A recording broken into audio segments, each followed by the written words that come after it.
Welcome back to Political Misfits on Radio Sputnik, where we bring you news, politics, and culture without the red and blue treatment. I'm Bob Schlehuber here with Michelle Whitty. Get ready to go against the grain. Hour 2, August 20th, 2021. Lots to cover over the next hour, including live coverage of Joe Biden's press conference on Afghanistan.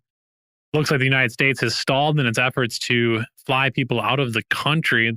Being reported here in the last 8 or 9 hours, there have been planes leaving the Kabul International Airport with refugees, either a mixture of issues at the airport itself or not knowing where to bring the refugees because, Michelle, we live in a world that is very unsympathetic towards people fleeing climate change and wars. So that's out there right now. We'll bring you Joe Biden from the White House here momentarily when he does begin his speech. We'll also be talking about what it meant for state economies to cut off jobless benefits. Guess what, Michelle? It did no one any favors. Yep. Shocker there.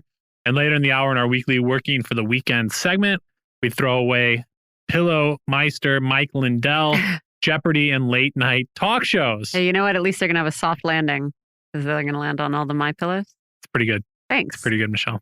Pretty good. We got all of that. And joining us for this hour is our good friend, Steve Grumbine, founder and CEO of the nonprofits Real Progressives and Real Progress in Action and host of the podcast Macro and Cheese. He's also a leading activist and evangelist for modern monetary theory. Steve, welcome back to the show. Man, I was beginning to think you guys didn't love me anymore. Oh, I know. I was going to say it's been way too long.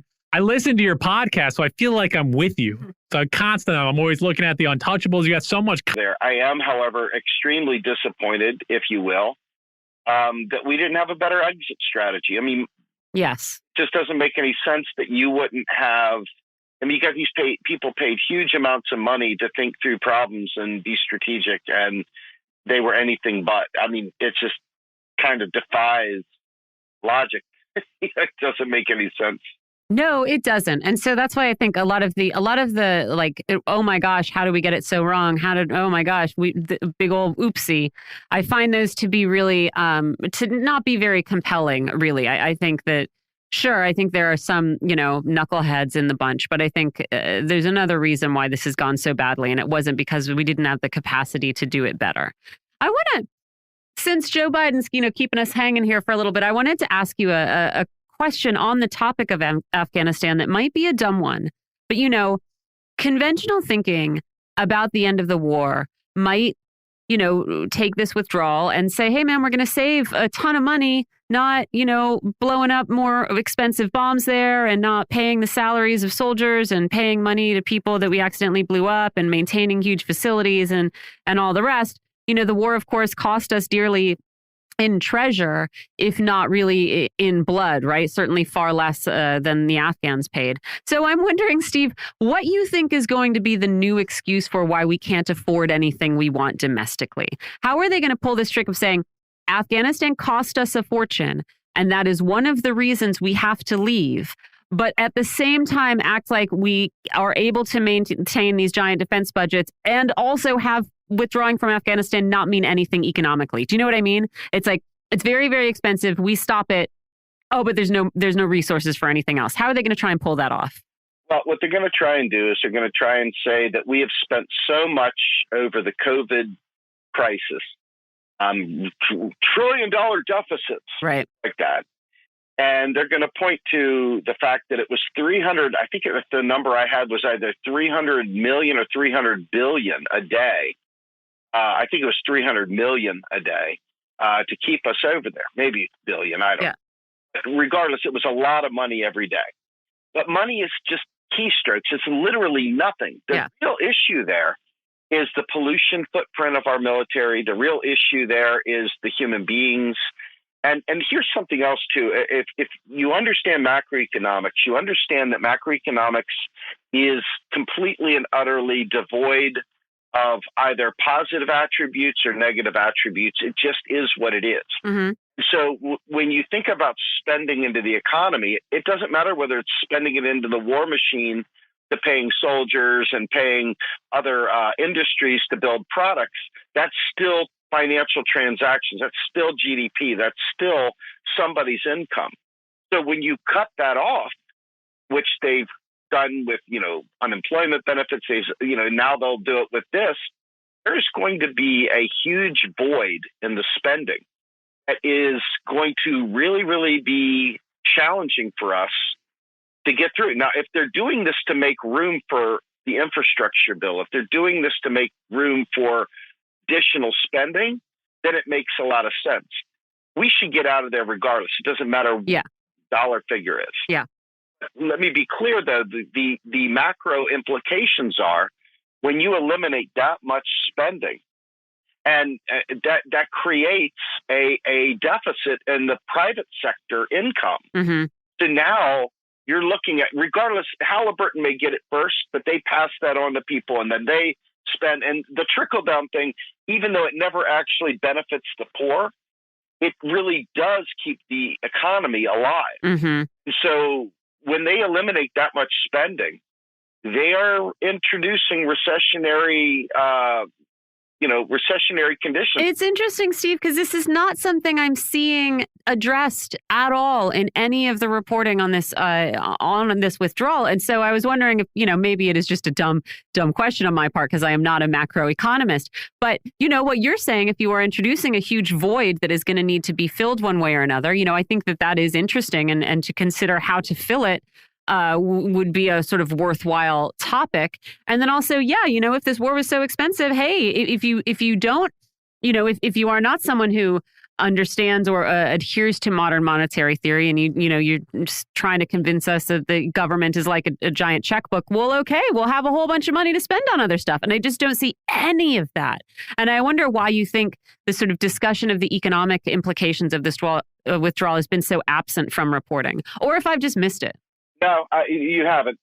Because first things first, the powers that be want to position this as we've been irresponsible, we've been spending recklessly, like that. And that's usually code for whichever team is in office versus whichever team's out of office for hating on the spending or thereof, of the other side. And so they don't want to give up their political volleyball. They want to maintain that so that they can pull that card out in the next debt ceiling, et cetera. But the flip side is, and I will tell you this, I think the vast majority of media, I think the vast majority of alternative media, and I think the vast majority of activists, when they hear about economics, their eyes roll back in their head. And so why would they talk about something people aren't going to listen to anyway, or don't want to know? Yeah. And so I think some of this is a matter of a sin of omission, where they are making a decision that nobody's going to listen to economic stuff anyway, unless it's, oh my God, the world's burning up, we're all going to die. Yeah. They listen to, the debt, the deficit, the inflation. And that's about the only thing you hear. So to me, at this point in time, I'm fully expecting that somebody is going to roll out some sort of, we need to use the savings from pulling out of Afghanistan to pay down the debt. Oh my God, you're right. Yep, that's exactly what's going to happen. Yeah. Continue to be joined here by Steve Grumbine, the founder and CEO of the nonprofits Real Progressives and Real Progress in Action. We're waiting Joe Biden to give remarks from the White House. We're being told here that Afghan evac flights are to restart soon after the pause here over the last 8-9 hours or so. I also like the U.S. Embassy telling people to use their best judgment on the way to the airport. Like that's wow. As if that is really like you're on your own at this point. Bullets, don't look people in the eye. Keep your head low. Yeah. Whew. Yeah. We do have a minute here. I caught this story. Michelle did as well on the New York Times here. Cutting off jobless benefits early may hurt state economies, Michelle. Mm-hmm. I mean, it's like, yeah, that's going to hurt state economies. You're literally the federal government saying, we want to give you this money, take this money and have people that are out of work with this money. What are they going to do? People are paying off debts with their money. People are paying off utility bills with this money. The money is being spent and it's not driving people back to work. I mean, it's something we've talked about extensively on the show, that this idea that cutting jobless benefits is good for the worker, good for people that need workers back at their offices, or good for states that are struggling because of COVID and the economy, Michelle. I mean, it's absolutely ridiculous. Yeah, no, absolutely. Steve, I'm going to give you a couple of details from this piece so our listeners have them. But yeah, the Times is reporting on research into the effect of states ending the enhanced unemployment benefits programs early over the summer. So taking that extra $300 a week out of people's pockets, creating a void, a spending void here. And in some cases, ending benefits for freelancers and gig workers. Back in June, the governors who did this said the benefits were preventing their lazy residents from going back to work. And now, research that the New York Times cites looked at 18,000 low-income workers who had been getting benefits and found that, a few more of them went back to work than did in other states. It was 26% of the people in the study were working compared to 22% of people in states who continued the benefits. So not a huge number. But the other thing that happened was that poor workers who had their benefits cut slashed their own spending by 20%. So they're not contributing to the local economies. And most of these workers just didn't find jobs, right? In the 19 states researchers had data for, 2 million people lost their jobs entirely, or lost their benefits entirely. 1 million had them cut. 145,000 found jobs after that cutoff. So it did not make the labor market something that it wasn't. And so I wanted to ask you, Steve, about the longer term effects of this experiment of cutting people off from these benefits and watching spending in communities go down, because it seems like the knock-on effects from that could be very bad, Steve. Absolutely. When I talk about this subject, there are people out there that just get a case of the feels because they think I'm poo-pooing their ideas. But the fact of the matter is the states are incredibly volatile places. They're heavily dependent on infusions from the federal government just to stay afloat. Like I would say, if you look at the CAFR reports, the comprehensive annual finance reports that each state submits to Congress, you'll notice that most of these states' rainy day fund is going to get them a couple weeks through, maybe. Unfunded pensions, they've got tons of unfunded mandates, and there's people out there advocating for building robust public policy at the state level, which is just ridiculously illiterate. And because of this, you watch what's happening by cutting their nose off to spite their face. By eliminating those benefits, yeah, sure, you're going to get a few people go back to being busboys or dishwashers. Yeah. Or maybe even you get a few people back there picking up the trash, maybe. Yeah. They're all dignified jobs, but they're underpaid, undervalued, and people are saying, I don't want to go back to a crap job for a crap wage. Yeah. And ultimately, it hurts the entire state for there not to be transactions. So on one level, not having employees go back to work to bring in paychecks to then in turn pay taxes really hurts, especially for school systems that are dependent on tax revenues by zip code. Mm-hmm. Then you look at the larger state coffers, and I'm looking specifically at state pension plans, which are all under assault across the country. And between schools and pensions, you have going to see huge fallout without federal intervention. And so these guys have really bit their nose off. They literally cut the spigot off that was allowing them to have those sales, which then in turn generate tax receipts, which then in turn fund the local and municipal operations. So yeah, this is a huge deal, and it has tremendous ripple effects and will really harm our children, quite frankly, because they're the ones that have to go to school. They start cutting, or worse, start investing in fracking to pay their public services by taxing fracking and encouraging fracking. What extra revenue you legitimize and you perpetuate? That sort of brings me to my next question, Steve, is I mean, you do not seem surprised by the results of this research at all. And so, yeah, what is the problem with the people who are making these decisions, right? Do they truly believe that lazy workers need to be deliberately impoverished to prod them back to the mines? Are they getting bad economic advice? Or, are these decisions which could look like just a mistake, right? They thought it was going to go another way.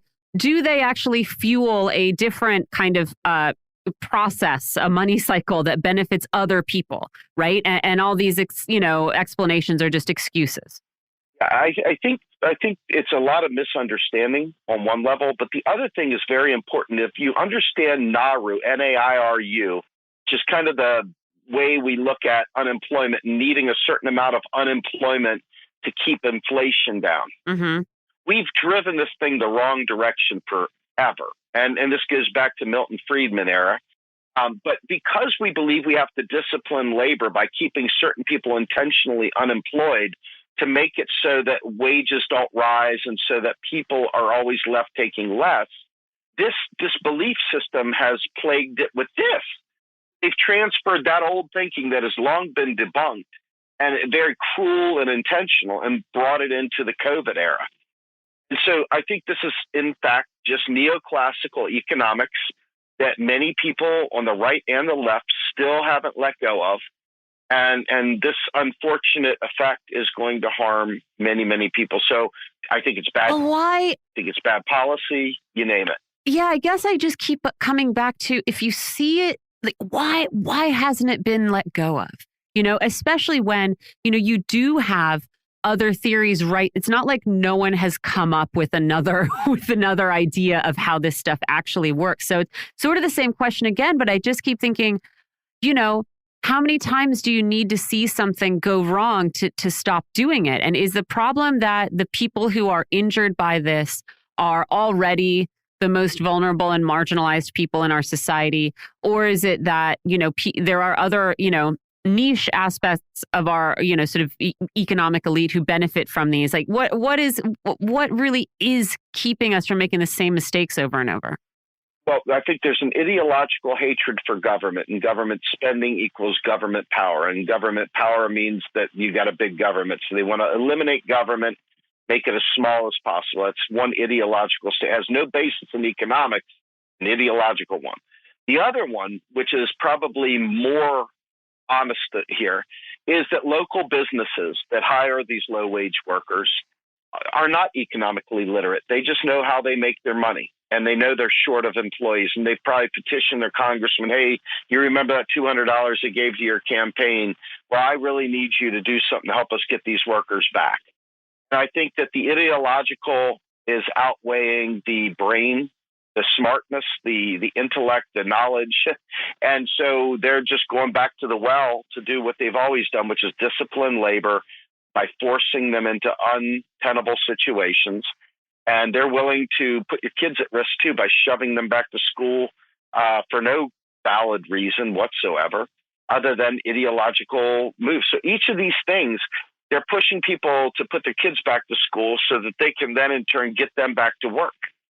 And so there's a whole slew of things, and I think a lot of it stems from those mid to local size businesses that don't understand economics, but know that if I don't have workers, I won't have business. And so that this is a large part of that push. I think responding to the business class in their community, just like you can see with them getting ready to let the foreclosure or the eviction crisis come down with the moratorium. And, it did extend that, but I think it's the exact same thing. I think the landlords were bellyaching to the Congress critters, hey, we're not getting our money, whatever, hey, and I think that plays into it largely as well. Government could easily take care of each one of them, but ideologically, once again, they are choosing not to. So I think this is an ideological war. I think a lot of it is ignorance, but I think a lot of it is ideology trumping, good choice of words, trumping actual economics. And this is what you get. So, yeah. Yeah, interesting to see. I think Apple has announced that they'll have their workers continue to work from home until next year. And it's remarkable to talk about ideological battles when studies have been done. They show people that people are more productive at their homes working in jobs that you are able to work from home. Obviously, like the service industry or waitress can't work from home, but jobs that make no difference working from home or at the office, people are more productive working at home. Yeah, you see so many companies demanding their workers come back. I mean, that's about control. That's not about profitability or about doing what's best for your workers or even your bottom dollar. So that is one thing that I'm thinking about right now. The other side of things, the AFL-CIO, as we talked about earlier in the show, Steve, has elected Liz Schuler to carry out the term of Richard Trumka, who passed away earlier this month. And I think people are excited. She's been involved with the AFL-CIO for a long time. She's their treasurer, first woman in charge of the 12.5 million strong labor union. But a lot of progressives wanted Sarah Nelson of the flight attendant union to take over there as somebody who is much more progressive, willing to take direct actions, go on strikes much more often. Seems like that would have been my pick, obviously, if I was involved in that process, which I'm not. But it seems like if there was ever a time for more organized labor, more strikes, more direct action, the time would be now. Absolutely. Absolutely. And Sarah Nelson, just let me state for the record, not only did I have a great interview with her like at the end of 2020, but she is very, very fluent in modern monetary theory and is a good friend of Stephanie Kelton. So she gets the big thumbs up from me. I would have loved her in that role. Absolutely. We need to be organizing, but because we don't have the 1917 Bolshevik style, Eugene V. Debs style working, relationship these days, a lot of our people are dispersed. So the idea of striking means different things in the year 2021. And so I think targeted strikes, very important strikes involving stuff like unloading the shipping docks, the longshoremen, not delivering products along the railways, not truckers going on strike. These are the kinds of things that could literally change the world overnight. Those are the things that would bring everything to a halt. Little people not serving people crepes, probably going to inconvenience a few people at brunch time. But for every care and complaint that goes on, I think it's kind of worthwhile to realize that ultimately that's not going to bring the kind of change we're looking for. It's going to require someone moving of goods and services across the country to a halt. Yeah. It's interesting for me now. I mean, you take a step back and it seems I would imagine Bernie Sanders does not run for president in I'm looking at what year it is right now, 2024. But you also realize that Bernie Sanders was picked by labor, picked by different progressive groups to be the nominee for president. It wasn't Bernie Sanders saying, I'm going to run, and he was the one coalescing all of these different groups. And so what we need, and this is somewhere I think Sanders fell short on, was being able to better articulate and mobilize those who are fighting for racial justice and those fighting for labor rights, which are one and the same in many ways, but obviously how we organize ourselves and how movements have formed over the decades, those movements aren't necessarily intertwined as much as they should be. We do need leaders at the end of the day. As much as people want leaderless movements, Steve, we do need somebody to carry that banner. And now we're realizing, at least I realize more now, that Bernie Sanders wasn't the one carrying the banner. He was given the banner to carry on behalf of all these groups. But now we're at a point where that new leader or new leadership does need to emerge and needs to be propped up to give some guidance on how these movements come together and continue their forward path. Yeah, absolutely. One of the things that you just said, I think is really important. Bernie Sanders had an opportunity to embrace reparations. Sure did. Reparations is I'm very good friends, extremely good friends with Dr. Sandy Darity out of Duke University. He and Kirsten Mullen wrote a great book, From Here to Equality. And I'm a huge proponent of reparations, whether it be domestic ADO space, or whether it be the global South, or whether it be a global Green New Deal with reparations. The indigenous folks, there's so many things that Bernie Sanders could have done. The problem for poor Bernie, and I say this almost tongue in cheek, but part of the problem is that he didn't listen to his own economic advisor. Had he listened to Kelton, we would have been able to explain the MMT angle and given reparations as a big plank of his thing. He would have gotten every reparations-focused individual to bypass Clyburn and bomb onto him. Yeah. Would have been the deal. And I'm like sitting there, Bernie, why aren't you doing this? It is right there for you to grab. Do it. And he never did. I think the only one that really did it of any consequence was Marianne Williamson, but even she was a bit loopy when it came to the economics of it all.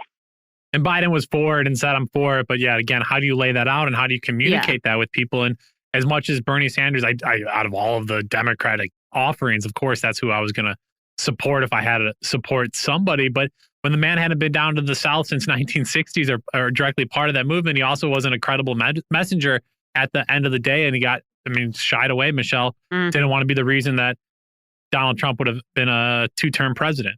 Yeah, which of course wouldn't have been his fault in the first place. I want to make a hard pivot here from politics to something a little bit technical and wonky, but that I think could be important. And I want to ask you, Steve, to make sense of this news that we could soon see the first U.S. Bitcoin exchange traded fund on the stock exchange. I gather this means traders can now bet on Bitcoin's future value as they do on stocks. what does this mean, Steve? Is this something that's done for other currencies? Is this just normal, or is this very weird? Well, remember, Bitcoin is not a currency. Right. Bitcoin is straight up a commodity. So if you get rid of that word currency, then you understand that we're speculating on a commodity. Okay, that makes sense. The next part, and this is probably even more important, is that Bitcoin is already speculative. Bitcoin is a roller coaster. Yes. Perhaps what they're hoping here is that by having yet again, like, dare I say, like a CDO of sorts, this is like what they did with bundling the mortgages and so forth. They ripped off so many people during the last housing crisis that we cover on the New Untouchables. This right here is one of those opportunities to provide yet again another secondary market to gamble on Bitcoin. Everybody's looking for opportunities to speculate. And it's those speculations that bring volatility. So to me, this is no different than adding yet again another speculative commodity to the exchange. I'm not sure whether this will stabilize it or add to the volatility, but I suspect anything that kind of overlaps this may bring some standardization to it, because the stock market behaves very differently than the crypto markets do. Yeah. It seems to be sort of just adding speculation upon speculation. And is there something about, are other currencies treated as commodities in this way? Are we going to look back at some point and see that there was something sort of meaningful in this step of treating this thing that is, at least marketed and sold as a currency, and that as a currency, that's its value, but that, I think you were right, it is just a commodity. Yeah, I think if you look at the Forex exchange, the Forex markets, people are always dealing in currency trading on Forex. You can buy and sell any currency in the world. Yeah, that's true. That's true. It's no big deal. That's why the MMT thing is a straight line, which makes the conversation short and boring. The other side is a squiggly line, and you can get lost in the sauce spinning in that teacup. Yeah. And I come back to it, and I know it sounds boring, but it's true. It's like it's a commodity. You're going to trade it just like any other commodity. People are going to act like this is a currency because that's what they can't help but do. Yeah. The reality is that it's not. You can't just go in and buy a cup of coffee with this, because you never know how much your Bitcoin is worth from 1 minute to the next. The dollar, your dollar is going to buy you $1 worth of coffee. Yeah. They raise it up 19 cents. If there's 19 cents, you bring a quarter with you. I got a kick out of the subhead for this story that said, while the SEC has indicated being receptive to exchange-traded funds for Bitcoin futures, there are risks for individual investors. And to me, it seemed a little bit like saying the quiet part loud there, where there are risks for individual investors, but don't worry, there's always guardrails for the hedge funds, Steve. Yes. Yes, absolutely. I thought that was hilarious. All right, let's get, since Joe Biden's not on here yet, I wanted to get your thoughts on this one last story that caught my eye, which is this news that Amazon's going to open up physical stores soon. This is also according to the Wall Street Journal. Amazon wants a larger retail presence to sell clothing and household items. And so it's going to open a bunch of large physical retail locations in the U.S. to sell clothes and household items and electronics and stuff. They're probably going to open in Ohio and California. This is according to the journal's sources. They'll be around a third of the size of traditional department stores, but they will offer items from top consumer brands. So they'll just be small department stores. And so I'm wondering, did Amazon just pull like a very long-term Uber where they take over the retail market, drive everybody else out of business, and then just literally come back and take their place? Like now you'll have the Amazon store instead of the Macy's, just smaller, crappier department stores. What do you make of this, Steve? It's Walmart 2.0. You've got, there's no one, I mean no one, including Walmart, which back in the MBA days was the case study Harvard Business would put out to study the most efficient just-in-time supply chains. Okay? Well, Amazon is the supply chain guru. Nobody that can do supply chain like Amazon, but that's what happens when you're a billion, trillion-dollar company. You can do anything you want when that happens. And so what happens whenever these large organizations like Walmart and Amazon come in is exactly what you said. I feel bad for Ohio because Ohio is your standard race to the bottom rust belt. And so all of a sudden, Amazon will come in there. All those mom and pop stores that were just barely eking by will get literally run out of business. Yeah. Amazon will then in turn become the next Walmart. And, am I right? I don't know. I mean, we're speculating here, but that is the pattern and that is the way this works. Can't imagine Amazon's retail wages are going to be any better than its warehouse wages or its logistics wages. Maybe are we going to have gig workers at the mall or something? Because it's, that's what it's done with its drivers to avoid having to treat them like full-time employees. So yeah, it just seems like nothing good can come from having the Amazon company in another economic space, right? In another industry space. I couldn't agree with you more. And I want to say this because I know that for people that don't literally think in terms of system dynamics, this is an input-output story, inputs and outputs. If you're not focused on the fact that Amazon coming in there is going to take away businesses, first off. So there's revenue sap number one. And then it's going to replace it with Uberizing retail work, zap number two. And it's going to go ahead and grow and take over that space, zap number three. And in order to get in there, Amazon will have incredible power to negotiate lower taxes, which then will zap the place even more on the idea that they'll bring jobs in. Mm-hmm. This is the whole race to the bottom. And there are far too many people in the left in particular who think that this is just some accounting scheme, wave their hand at it. But what they haven't paid attention to is for the last 50 years, businesses have been competing with each other through proxy wars with the states. I will bring my headquarters to your place, Texas, if you'll give me a sweetheart tax deal. Then they moved to Texas. That area that they left is now a desert. The people have no employment. They already devoured the other local businesses.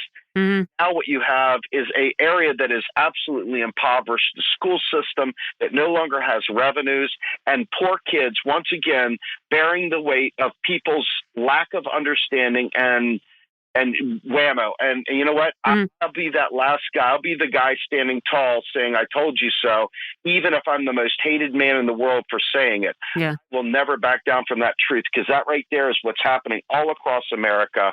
And it's destroying communities, destroying the viability of states. I mean, look how many kids have to pay for their own uniform just to play sports. Yeah, it's See unbelievable. The number of school supply drives this week is just... Yeah. Let's please do Medicare for all at the state level. Let's please do it because that won't impact the race to the bottom at all, right? It won't drive.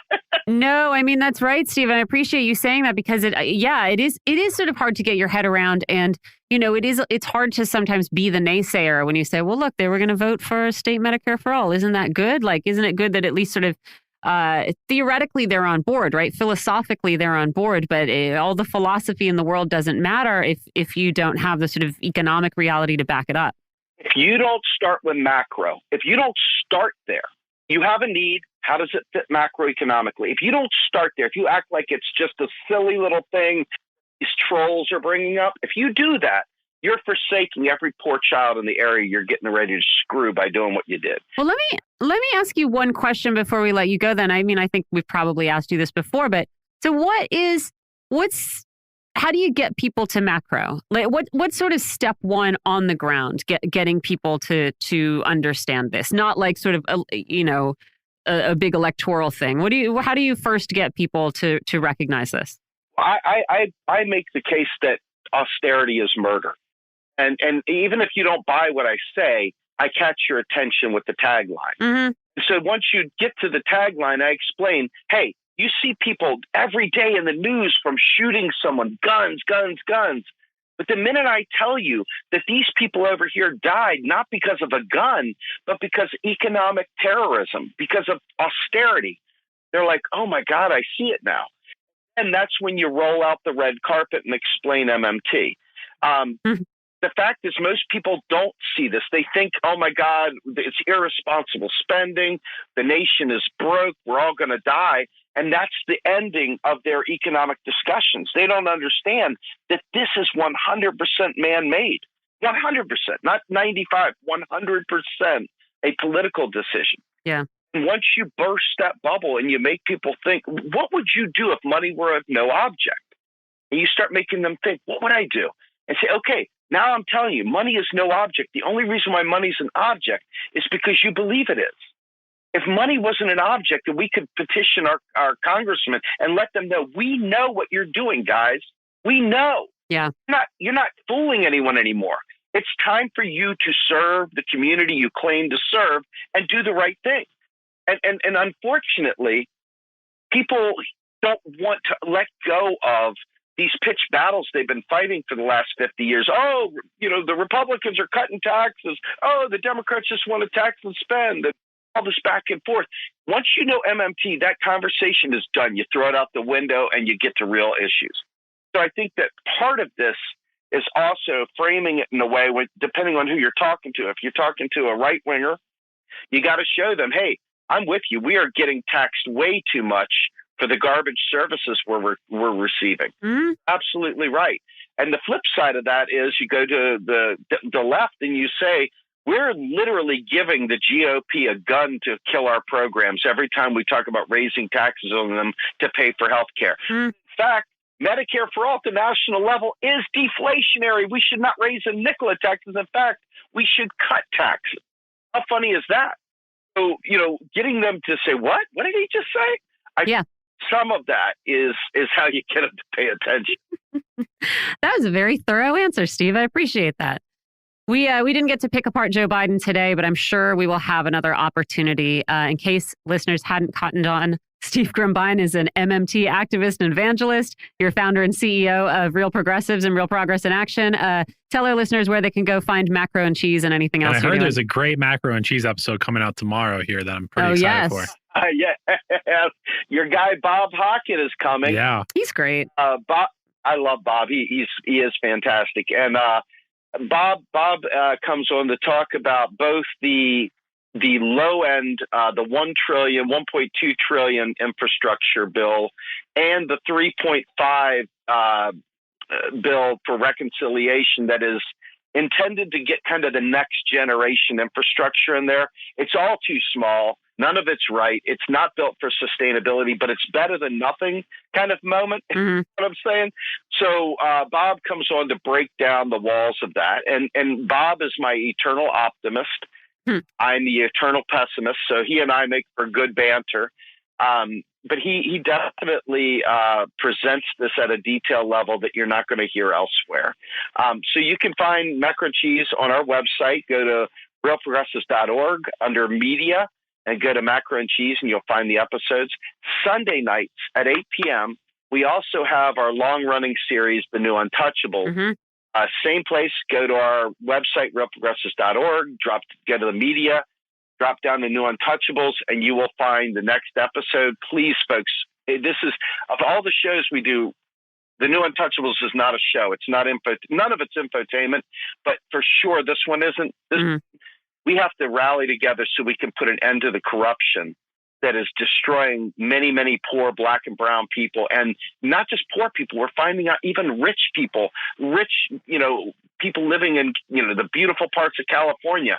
This is happening to them too. Gold medalists it's happening to. Mm-hmm. And so we really need to get people to pay attention to the New Untouchables and listen to what we're doing and help us get on other programs so that we can take this New Untouchables message out there. Mm-hmm. Well, absolutely, folks. Give it a listen. Steve, great to talk to you again. Love you, Steve. You too. Thank you. Have a great one, guys. All right, we'll talk to you soon.